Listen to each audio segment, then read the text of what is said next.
গরম ধোয়া ওঠা স্যুপ শীতের সন্ধ্যেটা বেশ জমিয়ে দেবে।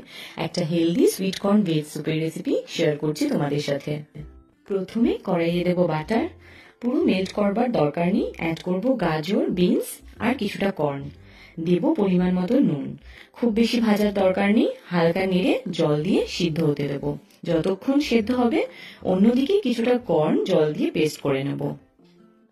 ঠিক এরকম একটা টেক্সচার আসবে। স্যুপ ফুটে এলে অ্যাড করব সেই কর্নটা।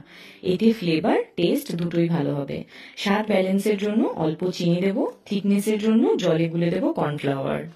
শেষটায় যেটা ছাড়া স্যুপ একদমই ইনকমপ্লিট, গোলমরিচ গুঁড়ো, সেটা দিয়ে দেবো নিজেদের স্বাদ মতন। ট্রাস্ট মি, স্যুপটা যেমন হেলদি তেমন টেস্টটা জাস্ট অসাধারণ। যদি ভালো লাগে চ্যানেলটা সাবস্ক্রাইব করো। টাটা।